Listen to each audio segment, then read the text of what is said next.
సాహితీ ప్రియులకు నమస్సుమాంజలి. కాశీ మజిలీ కథలకు స్వాగతం. ఎద్దనపూడి సులోచనారాణి రచించిన ప్రియసఖి 6వ భాగం. ఇప్పటి వరకు జరిగిన కథ. సుచరిత తన గతం గుర్తు చేసుకుంటుంది కదా. వ్యాపారం ప్రారంభించాలని అందరూ ఆలోచిస్తూ ఉంటారు. సుచరిత ఇచ్చిన ఐడియాతో ఇటుకలు బట్టి వ్యాపారం చేయాలని నిర్ణయించుకుంటారు. అందరూ కలిసి పొలం చూడటానికని యాదగిరి గుట్టకు వెళ్తారు. అక్కడ పొలం చూసి వస్తారు. సుచరిత పుట్టినరోజని తెలిసి హేమంత్ తనకి ఒక కెమెరాని గిఫ్ట్గా ఇస్తాడు. దాంతో కెమెరాతో ఎన్నో ఫోటోలు అందంగా తీస్తుంది సుచరిత. ఇక్కడి వరకు విన్నాం కదా. తర్వాత ఏం జరిగిందో చూద్దాం. రవి వాళ్ళ ఇటుక వాములు పని చురుగ్గా సాగుతోంది. కట్టడం ప్రారంభించారు. కూలీలని కాంట్రాక్ట్ తీసుకున్నారు. రవి ఒక్క నిమిషం ఇంట్లో ఉండటం లేదు. బిజినెస్కి శుచి ఇండస్ట్రీస్ అని పేరు పెట్టారు. అయ్యో, వీడి తిండి తిప్పలు ఇప్పుడే మానేశాడేమిటి అంటూ రాజమ్మ గారు మొత్తుకుంది. సుచరిత కెమెరా తీసుకుని మధ్యాహ్నం బయటకు వెళ్తోంది. వేటిని తీయాలా అని ఆలోచిస్తోంది. హేమంత్ వచ్చినప్పుడు తీసిన ఫోటోలు చూపించేది. అబ్బా సుచి, నీ ఫోటోల గొడవ తర్వాత, ముందు నన్ను హేమంత్ ఈ పని విషయం మాట్లాడని. రవి ఒక్కొక్కసారి విసుక్కునేవాడు. పర్వాలేదులే, ఒక్క నిమిషం ఉండు రవి అని హేమంత్ ఓపిగ్గా సుచరిత ఫోటోల్లో చేసిన తప్పుల గురించి చెప్పేవాడు. కొన్నింటిని ఇంకా కాస్త లైట్ అడ్జస్ట్ చేస్తే ఇంకా ఎంత బాగా వస్తాయో తెలియజేసేవాడు. ఆ కెమెరా కాదు గాని సుచికి ఒకటే పిచ్చి అయిపోయింది. మొన్న పండక్కి చీర కొనుక్కోమని డబ్బు ఇస్తే రీలు కొనుక్కొని తెచ్చింది అన్నాడు రవి. హేమంత్కి ఆ ఇల్లు ఇప్పుడు బాగా చనువు అయిపోయింది. సరాసరి ఇంట్లోకి వచ్చేస్తాడు. అతని కోసం ప్రత్యేకంగా డైనింగ్ టేబుల్ అవసరం లేదు. రవి సుధాకర్ లాగానే గోడవారకే పుస్తకాలు పక్కకు జరిపి భోజనం చేస్తాడు. తిన్న ప్లేట్ తీసి తనే వంట ఇంట్లో పెట్టేస్తాడు. ఒక్కోసారి టేబుల్ దగ్గర రవి హేమంత్ రాత్రి పొద్దుపోయే వరకు అతని కుటుంబ విషయాలు మాట్లాడుకునేవారు. హేమంత్ తన కుటుంబ చికాకులు చెప్పేవాడు. రవి శ్రద్ధగా విని తనకు తోచిన సలహాలు చెప్పేవాడు. హేమంత్, మీ ఇంటి బాధ్యత నీ మీదనే ఉంది. మీ నాన్నగారు పోయారు కాబట్టి ఆ బరువు బాధ్యతలు ఇక నీవే. అన్నింటినీ నువ్వే ఓర్చుకోవాలి. ఒక్కొక్కసారి చాలా విసుగు వస్తోంది రవి. నాన్న చేసిన ఈ అప్పులు తీర్చి ఇంటిని నిలపటానికి నా జీవితం చాలదేమో అనిపిస్తోంది. ఒక్కోసారి ఈ బాదర బందీ వదిలించుకొని ఏ ఫారిన్లోనో ఉద్యోగం చూసుకుందామని అనిపిస్తుంది. నా ఫ్రెండ్ ఒకతను ప్రసాద్ న్యూజెర్సీలో ఉన్నాడు. అతను నన్ను వచ్చేయమని ఒకటే పోరు పెడుతున్నాడు. చెల్లికి పెళ్లి చేయాలి. ఈ అప్పుల వాళ్ళు నన్ను ఎక్కడికి వెళ్ళినా వదలరు. వాళ్ళ నుంచి నాకు విముక్తి లేదు. ఉన్న ఆస్తి అమ్మి తీరుద్దామంటే అది సగం అప్పులు కూడా తీరవు. రవికి హేమంత్ని చూస్తే జాలేసింది. అతని బాధలు వింటుంటే తను ఎంత అదృష్టవంతుడో తెలిసి రాసాగింది. చెల్లెలు పెట్టిన అన్నం తిని మంచం ఎక్కితే కమ్మటి నిద్ర గాఢంగా వచ్చేస్తుంది. రవి విషయాలు, అతని విషయాలు, వ్యాపార విషయాలు అవి మాట్లాడుతుంటే ఒక్కోసారి పొద్దుపోయేది. సుచి, 2 కప్పులు టీ అని లేపి అడిగితే సుచరిత నిద్రమతతో అలాగే వెళ్లి టీ కలిపి తెచ్చి ఇచ్చేది. ఆ రోజు హేమంత్ వచ్చేసరికి రవి ఇంట్లో లేడు. రవి లేడా అని అడిగాడు హేమంత్. లేడు, బజార్కి వెళ్ళాడు. సైట్ దగ్గరికి వెళ్ళాలిట. నువ్వు వస్తే కూర్చోమని చెప్పమన్నాడు అంది రాజమ్మ గారు. ఈరోజు నాకు వీలు లేదా ఆంటీ, ఆ మాటే చెప్పడానికి వచ్చాను. మా ఇంటికి బంధువులు వచ్చారు. నేను వాళ్ళతో వేరే చోటికి వెళ్ళాలి అని వెళ్తుంటే సుచరిత ఇంతలో అక్కడికి వచ్చింది. చేతిలో ఒక పాకెట్ ఉంది. ఇది మీకోసం తెచ్చాను అంది. ఏమిటిది? వెళ్ళబోతున్న అతను ఆగి అడిగాడు. మీకు నా గురుదక్షిణ. మీకు నచ్చింది కదా. నాకు చాలా నచ్చింది, ఇస్తున్నాను. ఏమిటిది అన్నాడు. సుచరిత కాగితం తీసి చూపించింది. ధ్యాన ముద్రలో బుద్ధుడు. చాలా బాగుంది అన్నాడు. నిజంగా మీకు నచ్చిందా అంది. నిజంగా నచ్చింది అన్నాడు. మీకు నచ్చదేమోనని భయపడుతున్నాను. బుద్ధుడి పీఠం మీద అడ్డంగా హేమంత్కి అభిమానపూర్వకంగా సుచరిత అని రాసి ఉంది. హేమంత్ నవ్వాడు. థ్యాంక్ యూ, ఇది మీ దగ్గరే అట్టి పెట్టండి, తర్వాత తీసుకెళ్తాను అన్నాడు. నేను పని మీద వెళ్తున్నాను, ఏమీ అనుకోవద్దు అన్నాడు. అతను వెళ్ళిపోయాడు. సుచరిత ఆ బొమ్మను తెచ్చి తన మంచం ఎదురుగా ఉన్న అల్మరాలో కెమెరా పక్కన పెట్టింది. సుచరిత కళ్ళు హేమంత్కి అభిమానపూర్వకంగా సుచరిత అన్న అక్షరాలనే ఆత్మీయంగా చూస్తున్నాయి. కాలేజీలు తెరుస్తున్నారు, తను ఇంకా వెళ్ళిపోవాలి. ఆ రోజు పోస్టులో రేణు దగ్గర నుంచి ఉత్తరం వచ్చింది. దాంతో పాటు ఫోటో తిరిగి వచ్చింది. సుచి, ఏమిటి నీ మతిమరుపు? మీ అన్నయ్యది హేమంత్ది పంపిస్తానని సుధాకర్ శ్రీలక్ష్మిది పంపావు. సెలవులు అయిపోతున్నాయిగా. నేను మామయ్య గారింటికి వెళ్తున్నాను. ఫోటోలు ఇంకా ఈ అడ్రస్కి పంపకు, కాలేజీలో చూస్తాను. మీ అన్నయ్యతో ఒక ఫోటో ఒక్కడే ఉన్నది పట్టుకురా. మీ ఇద్దరు కలిసి ఉన్నది నా ఎదురుగా ఉందనుకో అంటూ రాసింది. సుధాకర్ విష్ణుమూర్తిలా, శ్రీలక్ష్మి అతని పాదాల చెంత లక్ష్మీదేవిలా కూర్చొని ఉన్న ఆ ఫోటో చూసి సుచరిత ఫక్కున నవ్వింది.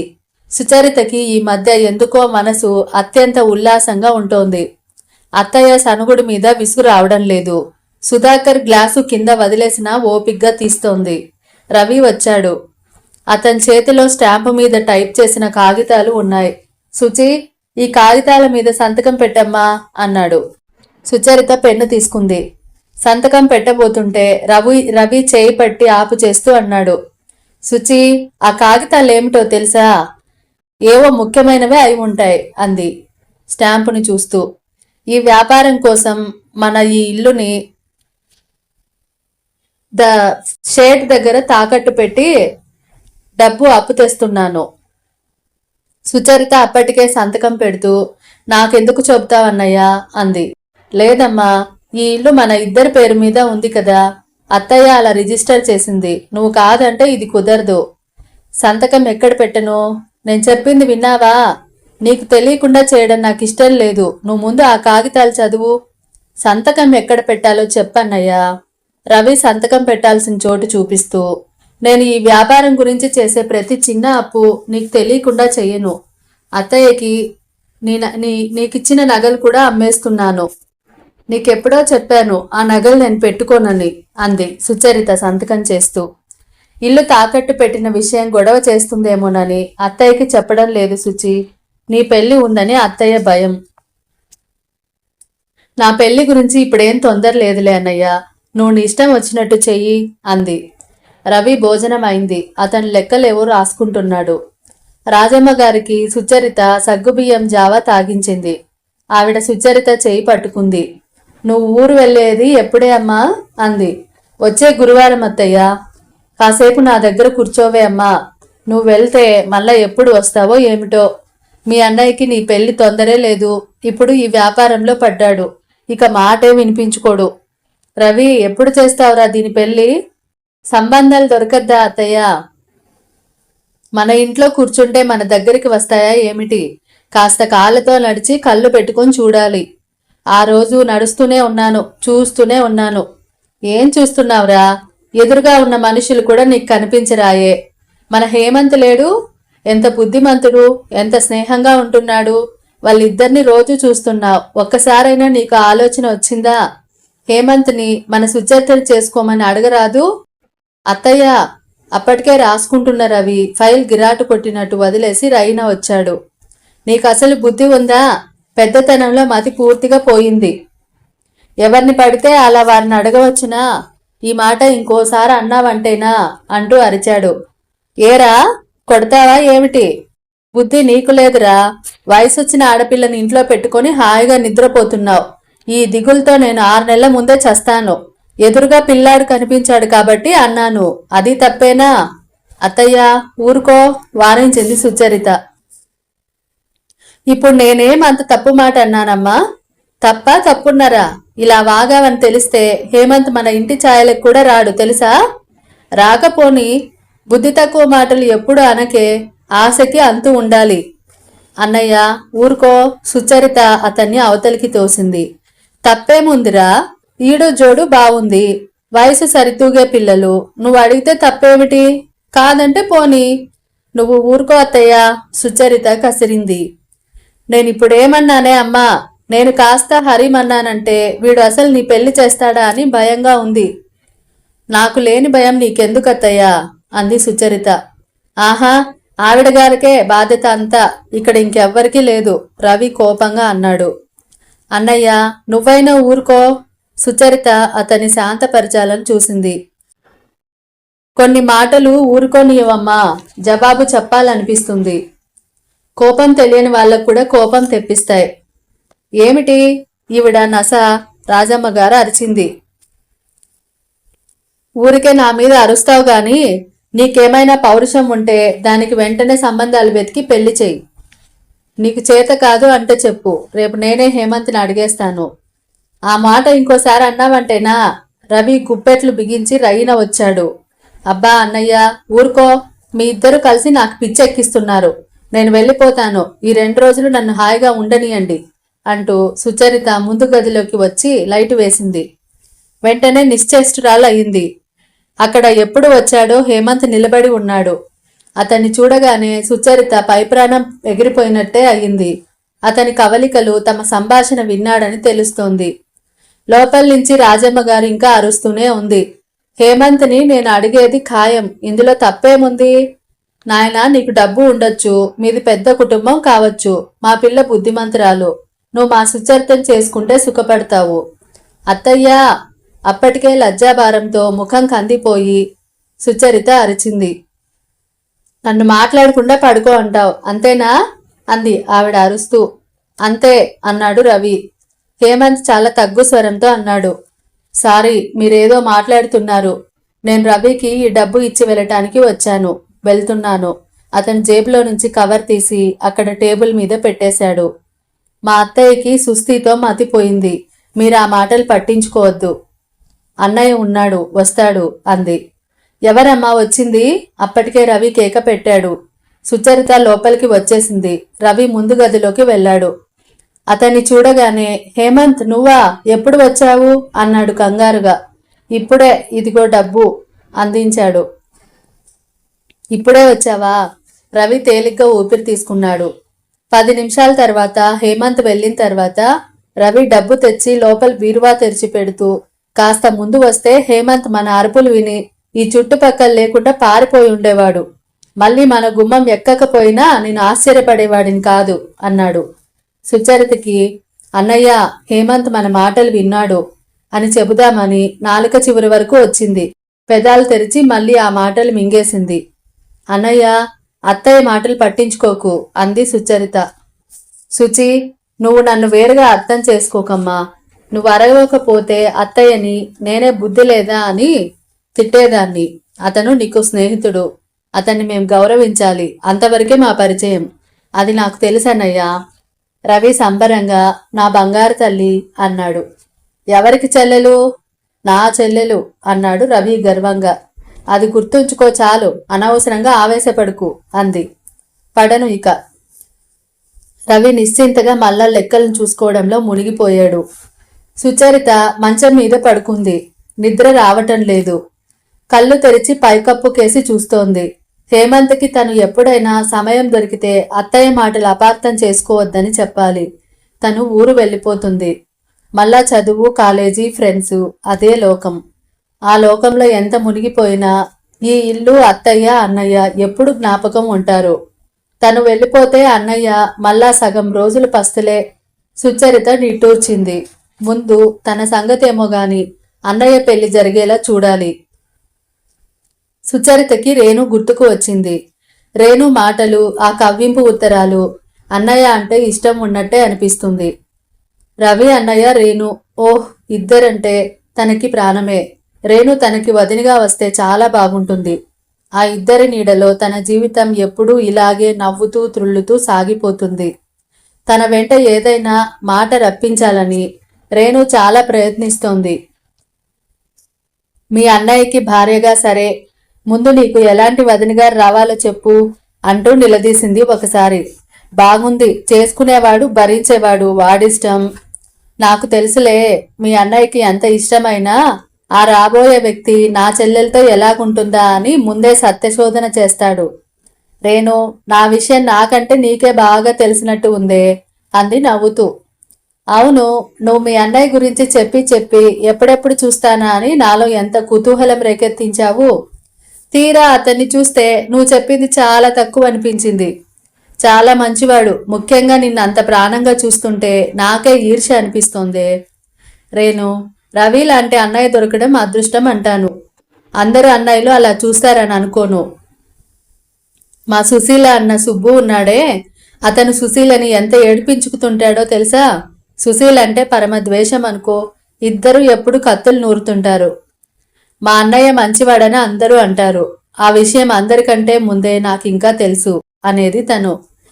మీ అన్నయ్యకి భార్యగా రాబోయే అమ్మాయి చాలా అదృష్టవంతురాలు. అలా ఎందుకు అంటున్నావు అనేది తను. మీ అన్నయ్యే కాదు, నువ్వు కూడా చాలా బాగా చూస్తావు. ఆ అమ్మాయికి డబుల్ బెనిఫిట్ అన్నమాట. శుచి, చెప్పవే, నాకు ఇప్పుడే ఈర్ష్య వచ్చేస్తోంది. నీకెందుకమ్మా ఈర్ష్య మధ్యలో? చిలిపిగా అనేది తను. నాకా? ఏమో, నాకు నువ్వు పరిచయం అయిన తర్వాత నీ ప్రేమాభిమానాలు నా పట్టే ఉండాలి అనిపించేది. మీ అన్నయ్యని చూశాక తర్వాత ఇంకా అనిపిస్తోంది. నీ మాటలు చూస్తుంటే, మా అన్నయ్యని చూస్తుంటే నీకు చాలా ఆలోచనలు వచ్చినట్టున్నాయే అంది తను. అది ఎంత మొద్దుగుర్రవి నువ్వు, ఇప్పటికి అర్థమైందన్నమాట. అసలు ఎంతకీ అర్థం కాదేమోనని నాకు నీరసం వచ్చేస్తుంది. ఇంతలో బెల్ వినిపించటంతో లేచి వెళ్లారు. తమ అన్నయ్య పుట్టినరోజుకి గ్రీటింగ్ కార్డు పంపిస్తుంటే తనతో పాటు కింద రేణు కూడా విషెస్ తెలియజేసింది. అన్నయ్య థ్యాంక్స్ తెలియజేశాడు. రేణు ఆ ఉత్తరం లాక్కుని దాచుకుంది. సుచరితకి ఆ జ్ఞాపకాలు కళ్ళ ముందు కదిలాడుతుంటే పెదాల మీద నవ్వు వచ్చింది. మర్నాడు సుచరిత బజారు వెళ్ళింది. రేణు ఎప్పుడు ఎంత వద్దన్నా తనకి ఖరీదైన చీరలు ఇస్తూనే ఉంటుంది. వచ్చే వారం రేణు బర్త్డే అన్నయ్య, నేను చీర కొని తీసుకెళ్తాను అంది. తప్పకుండా తీసుకెళ్ళమ్మా. రవి డబ్బు ఇచ్చాడు. సుచరిత చూసింది. 300 రూపాయలున్నాయి. రవి వెళ్లబోతూ ఆగి అన్నాడు, చూడు శుచి, రేణు నీకు ప్రాణ స్నేహితురాలని నాకు తెలుసు. తనకు నువ్వు ఏది పెట్టదలుచుకున్నా నాతో చెప్పాల్సిన అవసరం లేదు. ఖరీదు గురించి కూడా చూడొద్దు అనేసి వెళ్ళిపోయాడు. సుచరితకి అన్నయ్య మాటలు అర్థమైనాయి. వాటి వెనక ఉన్న మంచి మనసు అర్థమైంది. సుచరిత వెళ్తుంటే, రేణుకి నచ్చిన రంగే తీసుకో, కావాలంటే ఇంకా డబ్బు ఇస్తాను అన్నాడు. అలాగే అంది. ఇంతకీ మీ రేణుకి ఏ రంగు ఇష్టం? ఎర్రటి ఎరుపు, నల్లటి నలుపు. బాపరే, అదేం టేస్టు అన్నాడు. ఆ రంగులు తనకి బాగుంటాయి అందుకని అంది. సుచరిత షాపింగ్కి బయలుదేరింది. ఈ మధ్య కొత్త డిజైన్స్తో వచ్చినాయి చీరలు. మా షాపులో అడుగుపెట్టిన మీకు ఏ ధరకి కావాలంటే ఆ ధరకి అందాల హరవీలు లాంటి చీరలు దొరుకుతాయి అని పేపర్లోనూ రేడియోలోనూ ఒకటే డంకా బజాయిస్తున్న మధులత షాప్కి వచ్చింది. అక్కడ ఎడతెరిపి లేని జనం ఉన్నారు. చీరలు రకరకాలున్నాయి. సుచరిత ఒక కౌంటర్లో తనకి నచ్చిన చీర ప్యాక్ చేయించి వస్తుండగా ఇంటిలో కుడిపక్క నుంచి కాస్త, ప్రతిభ, ఈ రంగు నీకు బాగుంటుంది అన్న గొంతు వినిపించింది. హేమంత్ చీర తీసుకొని వస్తున్న సుచరిత తల తిప్పి చూసింది. అప్పుడే ఎందుకో వెనక్కి తిరిగిన హేమంత్ కూడా సుచరితని చూశాడు. సుచరిత ఆనందంగా అతని దగ్గరికి నడిచింది. హలో హేమంత్ అంది. హలో అన్నాడతను ముక్తసరిగా. అతను పలికిన ఆ తీరు చూడగానే సుచరితకి అతన్ని ఎందుకు పలకరించనా అని మనసు చివుక్కుమంది. అప్పటికే చీరలు చూస్తున్న ఒక పెద్ద ఆవిడ వెనక్కి తిరిగి హేమంత్ని పలకరించిన సుచరితని చూసింది. చీరలు చూడటం ఆపేసి పూర్తిగా ఇటు తిరిగి, హేము, ఎవరి అమ్మాయి అంది. ఆవిడ లావుగా ఉంది. ఖరీదైన సిల్కు చీర కట్టుకుంది. చెవులకి ముక్కుకి డైమండ్ నగలున్నాయి. చూడగానే బాగా ఉన్నవాళ్ళని తెలుస్తోంది. సుచరిత మమ్మీ అన్నాడు హేమంత్. ఆవిడ కనుబొమ్మలు చిట్లించింది. సుచరిత, ఎప్పుడు నేను ఆ పేరే వినలేదే. ఆవిడ సుచరితని యగాదిగా చూసింది. నువ్వు చూడలేదా? రవి చెల్లెలు. రవా? అతనెవరు? అదే మమ్మీ, నా ఫ్రెండు. నాకు తెలియని నీ ఫ్రెండ్ ఎవరు? ఎవరా రవి? ఆవిడ ఆరాగా హేమంత్ని సుచరితని మార్చి మార్చి చూసింది. ప్రతిభ, సుచరిత హేమంత్ పరిచయం చేశాడు. ప్రతిభ వెనక్కి తిరిగి హాయ్ అనేసి మళ్ళా చీరలు చూడసాగింది. ఆవిడ ఇంకా అలాగే చూస్తుంది. తీక్షణంగా ఉన్న ఆ చూపులకి సుచరిత తడబడింది. వస్తా హేమంత్. వస్తానండి వాళ్ళకి నమస్కరించి వచ్చేసింది. నిన్ను హేమంత్ అని పేరు పెట్టి పిలుస్తోంది. ఎవరి పెళ్ళా? ఆవిడ అనటం సుచరితకి వినిపిస్తూనే ఉంది. మమ్మీ, నీ చీరలు చూడటం కాని. హేమంత్ స్వరంలో విసుగు కనిపించింది. సుచరిత బిల్లు చెల్లించటానికి కౌంటర్ దగ్గరికి వచ్చింది. అక్కడ చాలా రష్గా ఉంది. సుచరిత వేచి చూస్తూ నిలబడింది. హేమంత్ తన వైపు కూడా చూడలేదు. అసలు ఎప్పుడూ అతని ముఖంలో కనిపించే నవ్వే లేదు. అనవసరంగా పూసుకునే వాళ్ళలా తనే వెళ్లి పలకరించింది. సుచరితకి మనసంతా చేదు తిన్నట్టుగా ఉంది. కౌంటర్ దగ్గర రష్ తగ్గింది. సుచరిత బిల్లు, డబ్బు ఇస్తోంది. ఇంతలోనే హేమంత్ తల్లి అక్కడికి వచ్చింది.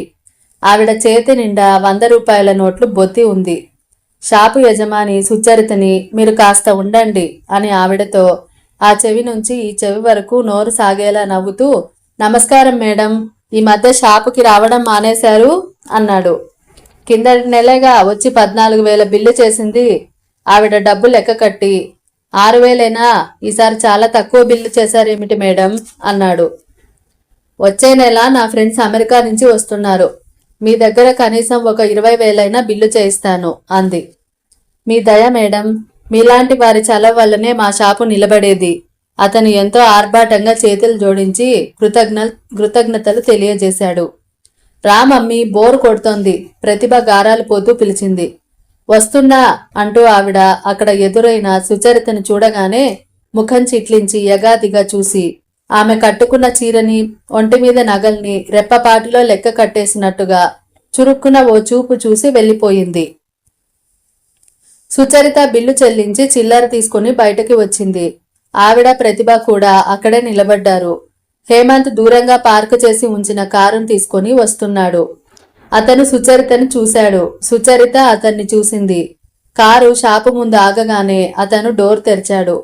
తల్లి ముందు సీట్లో అతని పక్కన కూర్చుంది. ప్రతిభ వెనక సీట్లో కూర్చుంది. సుచరితకి ఆటో దొరకలేదు. బస్టాప్ వైపు నడుస్తోంది. పక్క నుంచి కారు వెళ్ళిపోయింది. చాలాసేపు నిలబడిన తర్వాత బస్సు వచ్చింది. బస్సులో సుచరిత ఎక్కిందన్న మాటే గాని మనసు పరిపరి విధాల పోతోంది. పదే పదే అతని ప్రవర్తనే గుర్తుకు వస్తోంది. అతను చూడనట్టే వెళ్లడం చాచి తన చెంప మీద కొట్టినంత బాధగా ఉంది. సుచరితకి చాలా ఆశ్చర్యంగా ఉంది. అతను తనకి తెలిసిన హేమంతేనా కాక ఇంకెవరన్నా అయితే రవి చెల్లెలు అంటూ ఎలా పరిచయం చేస్తాడు? అతను చూడనట్టు తల తిప్పుకొని వెళ్ళిపోవడం సుచరితకి గుండెల్లో శూలాలు గుచ్చినట్టుగా ఉంది. ఏమనుకున్నాడు? లిఫ్ట్ ఇమ్మని దేవరిస్తుందనుకున్నాడా? అసలు పట్టనట్టే ప్రవర్తించాడు. తనే పని కట్టుకొని మాట్లాడితే ముక్తసరిగా మాటలు ముగించాడు. తను ఇంటికి వచ్చే హేమంత్కి ఇతనికి ఎంత భేదం! సుచరిత ఈ అవమానం మింగలేకపోతోంది. వాళ్ళమ్మ ఎన్ని ఆరాలు తీసింది. రవి ఎవరు, సుచరిత ఎవరు? ఈ పిల్ల నిన్ను హేమంత్ అని పేరుతో పిలుస్తోందేమిటి? సుచరితకి ఆ సంభాషణ గుర్తుకు వస్తే గరళం మింగినట్టుగా ఉంది. ఇంతవరకు తను ఇలాంటి అవమానం జీవితంలో పడలేదు. ఎవరైనా సరే ఒక్కసారి ముఖపరిచయం అయినా చాలు ఎంత మర్యాదగా మాట్లాడతారు తనతోటి. అలాంటిది హేమంత్ తన ఇంట్లో ఒక వ్యక్తిగా మసిలే అతను. సుచరిత బస్సు దిగింది. కాలు యాంత్రికంగా ఇంటికి తీసుకువచ్చాయి. లోపలికి వచ్చి గోడవరగా చెప్పులు విప్పింది. ఇంతలో ఏదో అలికిడైంది. సుచరిత తిరిగి చూసింది. వెంటనే నిటారుగా అయింది. అక్కడ హేమంత్ ఉన్నాడు. అతను వచ్చి ఎంతసేపు అయిందో కుర్చీలో కూర్చుని పుస్తకం చూస్తున్నాడు. సుచరిత కోసమే వెయిట్ చేస్తున్నట్టుగా ఆమెను చూడగానే లేచి నిలబడ్డాడు. ఒక్క క్షణం సుచరిత తను చూస్తుంది కళ నిజమా అన్నట్టు చూసింది. అతను చూస్తున్నాడు. అతని కళ్ళల్లో క్షమార్పణ కనిపిస్తోంది. అది ఆమె దృష్టి గమనించడం లేదు. ఆమె కళ్ళలో క్రోధం, స్వాభిమానం తోకతొక్కిన తాచుల్లా బుసలు కొడుతున్నాయి. ముక్కు పుటలు అదురుతున్నాయి. ఆవేశం అణుచుకుంటున్నట్టుగా ఉచ్ఛ్వాస నిశ్వాసాల వేగం పెరిగి గుండెలు కదులుతున్నాయి. అతను 2 అడుగులు దగ్గరకు వచ్చి ఆమెకు పూర్తిగా అభిముఖంగా నిలబడ్డాడు. I am sorry. అతని గొంతు మంద్ర స్థాయిలో ఎలాంటి తడబాటు లేకుండా పలికింది. సుచరిత అతని మాట వినిపించుకోలేదు. కళ్ళతో అసహ్యం అతని మీద గుమ్మరిస్తున్నట్టు చూసింది. అతను ఆ చూపుకి తట్టుకోలేకపోయాడు. సుచరిత అన్నాడు. అప్పటికి సుచరిత అతని పక్క నుంచి బాణంలో లోపలికి దూసుకుపోయింది. అతను ముని పంటితో కింద పదివి నములుతూ ఒక్క క్షణం అచేతనుడిలా నిలబడిపోయాడు. ఇంతలో చప్పుడైంది. తిరిగి చూశాడు. సుచరిత బాణంలా మళ్ళీ ఆ గదిలోకి దూసుకువచ్చింది. ఆమె చేతుల్లో కెమెరా ఉంది. అది అక్కడ కుర్చీలో పడేసింది. రివ్వున లోపలికి వెళ్ళబోతుంటే అతను చటుక్కున చేయి పట్టి ఆపేశాడు. ఎందుకంత తొందరపడతావు అన్నాడు. మనుషుల అసలు స్వరూపాలు తెలిసిన తర్వాత ఒక్క క్షణం కూడా ఆగను నేను. నువ్వు చూసింది మాత్రమే నిజమని ఎందుకు అనుకుంటావు? నా కళ్ళు నన్ను మోసం చేయవు కాబట్టి. అతని చేయి విదిలించేసింది. అతను వదల్లేదు. నా మాట విను, నన్ను చెప్పని. వినను. క్షణానికో రకంగా రంగు మార్చేసినట్టు ప్రవర్తించే వాళ్ళంటే నాకు అసహ్యం.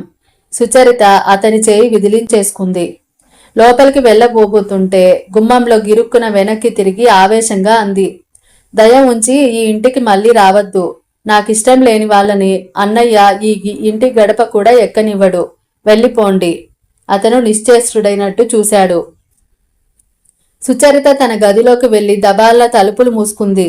అతను ఒక నిమిషం అలాగే నిల్చుని వెళ్ళిపోవటానికి ఉద్యుక్తుడై ఆ కెమెరా చూసి ఆగి లోపలికి వచ్చాడు. సుచరిత, తలుపు తీ, మామూలుగా ఆవేశం లేని స్వరంతో పిలిచాడు. నేను తీయను, ఆవేశంగా చెప్పింది. ప్లీజ్, చాలు, నాకు అంత జాలిగుండ లేదు కరిగిపోవటానికి. తలుపు తీస్తావా లేదా? తీయను. తలుపు తీ, చిన్నపిల్లలా చేయకు. సుచరిత. అతను తలుపు కొడుతున్నాడు. ఇంతలో రవి రానే వచ్చాడు. అతను సుచరిత గది తలుపు కొడుతున్న హేమంత్ని చూస్తూ, ఏమైంది హేమంత్, ఏమిటది అన్నాడు కంగారుగా. సుచరిత తలుపు తీయటం లేదు అన్నాడు. తలుపు తీయటం లేదా? ఎందుకని? రవి కంగారు రెట్టింపు అయింది. అతను హేమంత్ని మరో మాట అడగలేదు. తలుపు రెండు చేతులతో దబాదబా బాధేశాడు. సుచి, సుచి! రవి కొట్టిన దెబ్బలకి తలుపు విరుగుతుందేమో అనిపించింది. సుచరిత చటాలను వచ్చి రెండు తలుపులు తెరిచింది. మండిపడుతున్న కళ్ళతో హేమంత్ వైపు చూడకుండా వేలుతో చూపిస్తూ రవితో, ముందు ఈ పెద్ద మనిషిని ఇంట్లోంచి పంపే, అప్పుడు తీస్తాను నేను అని మళ్ళా దబాల తలుపులు మూసేసింది. రవి భయంగా, చిత్రంగా, అపనమ్మకంగా హేమంత్ వైపు చూశాడు. ఏమైంది హేమంత్ అడుగుతుంటే అతని కంఠం కనిపించింది. అతని నుదుటి మీద చెమటలు అలుముకున్నాయి. ఇలా రా, చెబుతాను.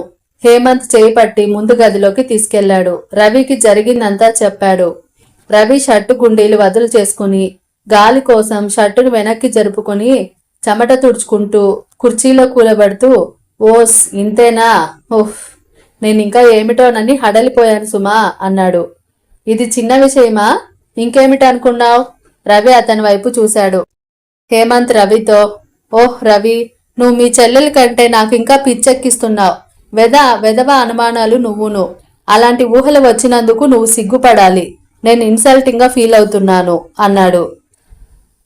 సారీ, నన్ను మంచినీళ్ళు తాగని ముందు అంటూ వెళ్లి గ్లాస్తో తెచ్చి తాగుతూ, ఈరోజు మీ ఇద్దరు కలిసి నన్ను మంచినీళ్ళు తాగించారు కదా అని గ్లాస్ కింద పెట్టి, హేమంత్ నువ్వేం బాధపడకు. మా శుచికి మీ ఫ్యామిలీ గురించి తనకు తెలియదులే, నేను చెబుతాను అని లేచి వెళ్ళి తలుపు తట్టి, శుచి తలుపు తీయమ్మా అని పిలిచాడు. అతను వెళ్ళాడా? నువ్వు తీ. సుచరిత తీసింది. హేమంత్ నాకు జరిగిందంతా చెప్పాడు శుచి. నువ్వు అనవసరంగా తొందరపడ్డావు. అతని తల్లి చెల్లెల వరసే అంతా. హేమంత్ డబ్బుగల అబ్బాయి. వారి ఇంటికి అతనే ఆధారం. అతన్ని ఎవరైనా ఆడపిల్ల వలలో వేసుకుంటుందేమోనని ఆవిడ భయం. ఆడపిల్లల్ని అతని చుట్టుపక్కలకి రానియదు. హేమంత్ తన స్నేహితుల గురించి ఇంట్లో చెప్పే అలవాటు లేదు. బయట మేం కనిపించినా సరే చూడనట్టే వెళ్ళిపోతాడు. తల్లి ఎక్కడ తన స్నేహితుల్ని ఏమంటుందోనని భయం. ఇదివరకు 1-2 సార్లు అతనికి అలాంటి గొడవలు జరిగాయి. అలాంటప్పుడు మనం దూరంగా ఉండాలి. రేపు మనల్ని కూడా ఏదైనా అంటే అలాంటి పరిస్థితి రాకుండా జాగ్రత్త పడతాం. చూడు, మనకి హేమంత్ ముఖ్యం, అతని కుటుంబం కాదు. అలా ఎలా కుదురుతుందన్నయ్యా? వ్యక్తితో స్నేహం, కుటుంబంతో వైరమా? ఇదెలా సాధ్యం? మనం వాళ్ళతో ఏమీ వైరం పెట్టుకోవడం లేదు. అతని ఇబ్బంది అర్థం చేసుకుందాం అంటున్నాను. చూడు శుచి, హేమంత్ చాలా మంచివాడు. స్నేహశీలి అయిన అతని మనసులో ఎలాంటి కల్మషము లేదు. అతను చేయగలిగింది చేశాడు. చేయలేని దాని గురించి మనం పట్టించుకోవద్దు, తెలిసిందా? బాగా గుర్తుంచుకో, మనం అతని స్నేహితులమయ్యాము. అతని బాధలు అర్థం చేసుకోవాలి. నాకిదంతా తెలియదుగా మరి. సుచరిత బుంగమూతి పెట్టింది. తెలియదులే, హేమంత్ అంటున్నది కూడా అదే. రా, అతను ముందు గదిలో ఉన్నాడు, వచ్చి సారీ చెప్పు. నేనా? అంది. నా బంగారు తల్లివి కదూ, పద. సుచరిత రవి బలవంతం మీద అతని వెంట ముందు గదిలోకి వచ్చింది. అక్కడ హేమంత్ నిలబడే ఉన్నాడు. సారీ అంది సుచరిత. నో మెన్షన్ అంటూ అతను కుర్చీలో పడి ఉన్న కెమెరాను తీసి సుచరిత చేతికి ఇచ్చాడు. సుచరిత తీసుకుంది. Thank you. మీరన్న రవి అన్న నాకు చాలా ఇష్టం, గౌరవం అన్నాడు. సుచరిత కళ్ళెత్తి చూసింది. హేమంత్ చూశాడు. అతని కళ్ళలో భావం ఏమిటో గాని సుచరితకి అనవసరంగా తను అతన్ని నొప్పించాననే పశ్చాత్తాపం కలిగింది. చప్పున ఓ కప్పు వేడి కాఫీ ఇవ్వమ్మా అన్నాడు రవి. సుచరిత లోపలికెళ్ళింది. సుచరిత వచ్చేసరికి రవి హేమంత్ వ్యాపార విషయాలు చర్చించుకుంటున్నారు. సుచరిత కాఫీ ఇచ్చింది. హేమంత్ తీసుకుంటూ క్షణంలో నాకు మీరు పిచ్చెక్కేలా చేశారు అన్నాడు. నాకు పిచ్చెక్కింది అంది నవ్వుతూ. మీ ఇద్దరు కలిసి నన్ను మంచినీరు తాగించేశారు అన్నాడు రవి. నా బుద్ధుడి బొమ్మ ఎప్పుడైనా ఇస్తారా? హేమంత్ అడిగాడు. సుచరిత లోపలికెళ్ళి పరిగెత్తింది. పూసలు ఉన్న చిన్న సంచి కూడా తెస్తూ బొమ్మను చూపిస్తూ దీని మెడలో వేయటానికి ఇవి దండగా గుచ్చుతున్నాను అంది. హేమంత్ కాసేపు కూర్చో, ఆ లెక్కలు పూర్తిగా రాసిస్తాను, తీసుకెళ్లి చూద్దుగాని అన్నాడు రవి. హేమంత్ తల ఊపాడు. రవి టేబుల్ దగ్గర కూర్చుని రాస్తున్నాడు. సుచరిత బుద్ధుడు బొమ్మను ఎదురుగా స్టూల్ మీద పెట్టి పింక్ రంగు పూసలు గుచ్చుతోంది. హేమంత్ ఆ దండని చేత్తో తాకుతూ ఈ దండ పేరు సుచరిత, ఎందుకంటే పింక్ కలర్లో ఉన్నాయి కాబట్టి. సుచరిత ముఖం కూడా చీటికి మాటికి నవ్వినా కోపం తెచ్చుకున్నా బాధపడినా ఎర్రబడిపోతుంది కాబట్టి అన్నాడు. సుచరిత గుచ్చే దండ దారం జారిపోతుంటే దారం చివరి కొన అతను పట్టుకున్నాడు. సుచరిత అతని మాటలకి కిలకిలా నవ్వుతూ అయితే గ్రీన్ పూసల దండ ఇంకోటి గుచ్చుతాను, మీకు గ్రీన్ కలర్ ఇష్టంగా, ఆ దండ పేరు హేమంత్ అంది ఆకుపచ్చ పూసలు అతని చేతిలో పోస్తూ. ఇక్కడితో కథను ఆపుతున్నానండి. తరువాయి భాగం నెక్స్ట్ ఎపిసోడ్లో విందాం. మరి అంతవరకు సెలవు తీసుకుంటూ మీ కల్పనా బండారు.